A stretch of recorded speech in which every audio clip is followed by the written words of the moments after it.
안녕하세요. 노릇노릇 오늘의 역사 속 가족 이야기는 조선 선조의 아들 임해군에 대한 이야기이고, 저는 역사 공부하는 비서실장입니다. 노릇노릇 역사적 가족, 역사 속 가족 이야기. 오늘 이야기할 주제는 선조의 아들들에 대한 이야기입니다. 우리가 선조의 아들이라고 하면 사실 분명히 알고 있는 한 사람은 있죠. 선조의 세자고 그 다음에 이제 왕위에 오르는 광해군이죠. 광해군에 대해서는 미디어나 이런 곳에서 사실 많이 다루고 있죠. 광해 왕이 된 남자라는 영화도 있었고, 또 반정에 의해서 쫓겨나는 비운의 왕이기도 하고, 그 뒤에 정묘호란이나 병자호란 같은 국난이 있으면서 쫓겨난 왕이지만 재평가를 받는 경우도 있는 것 같고요. 오늘은 그 광해군에 대한 이야기가 아니라 그 광해군의 형제, 선조의 다른 아들들에 대한 이야기를 해보려고 합니다. 우리는 당연히 왕실의 법통에 대해서 생각할 때 왕은 적장자가 계승하는 게 원칙이다 라고 생각하죠. 실제로도 그렇습니다. 조선 왕실에서 정실 부인과 사이에서 낳은 첫째 아들이 계승권을 갖는 게 당연한 원칙입니다. 근데 조선의 경우 사실 대부분의 국왕이 실제로는 적장자가 아닌데도 왕위에 올랐죠. 오히려 적장자로서 왕에 오른 사람은 손에 꼽죠. 광해군 역시 마찬가지였습니다.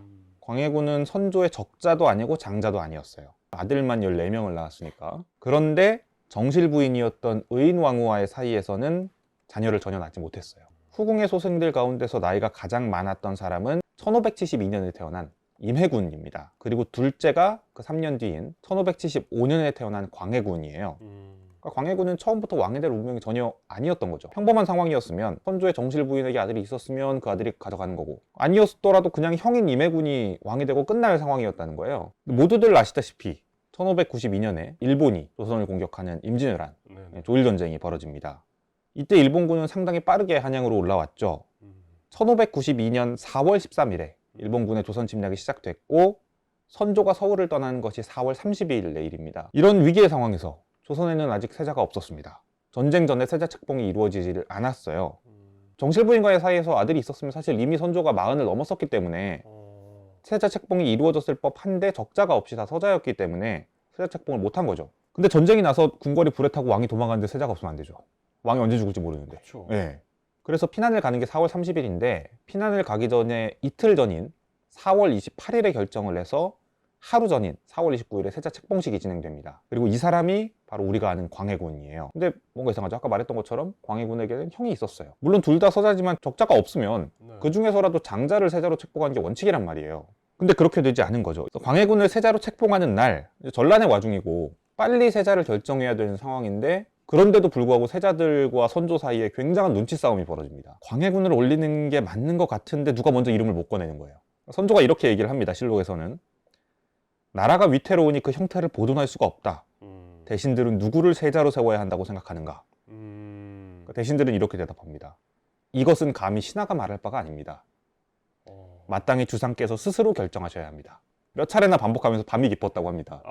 네, 그때까지 선조는 결정을 못해요. 그러다가 이제 밤이 너무 깊었는지 힘드니까 영의정이었던 이 사내가 인사하고 집에 갈라 그래요. 그러니까 옆에서 이제 도승지 밑에 부승지라는 직책이 있거든요. 이 부승지를 맡고 있던 신잡이라는 사람이 영의정 이사내를 붙잡습니다. 그래서 이렇게 얘기합니다. 오늘은 반드시 결정이 내려지셔야 돌아가실 수 있습니다.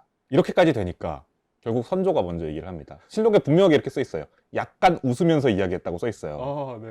광해군이 총명하고 학문을 좋아하니 그를 세워 세자로 삼고 싶은데 어떠한가? 그러니까 대신들이 모두 자리에서 일어나서 종묘사직과 백성들의 복입니다. 이렇게 세자로 결정이 되고 이제 다음날 책봉이 되는 거예요. 그러면서 이제 나중에 쓰인 선조 수정실록에는 이런 말이 덧붙여져 있습니다. 장자인 임해군은 성질이 거칠고 게을러서 학문에 힘쓰지 않고 종들이 마음대로 하도록 놔두어 폐단을 심하게 일으켰다. 그러나 광해군은 행동을 조심하고 학문을 부지런히 하여 백성들의 마음이 복속하였으므로 주상께서 가려서 세운 것이다. 이렇게 씁니다. 우리 모두가 알다시피 선조는 도망갔습니다. 의주까지 도망을 갔고, 그 과정에서 평양에 체류하고 있던 6월 1일에 분조라는 걸 명하죠. 조정을 나누겠다는 거예요. 세자가 종묘사직을 받들고 나라에 머물면서 난을 진압하고 나는 요동으로 가겠다라는 선언을 했죠. 결국 요동까지 가진 못했죠. 어쨌든 광해군은 나라 안에 남아서 군사를 지휘하면서 상당한 성과를 보이죠. 그리고 이런 상황에서 왕이 되지 못한 임해군은 함경도로 가서 동생인 순화군과 함께 병사를 모으는 일을 맡았는데 일은 안 하고 백성들한테 행패를 부리다가 함경도에서 반란이 벌어졌고, 그 반란군한테 붙잡혀가지고 가토기요마사한테 넘겨졌죠. 그대로. 그렇구나. 포로로 넘겨지죠. 실록에는 이렇게 썼습니다.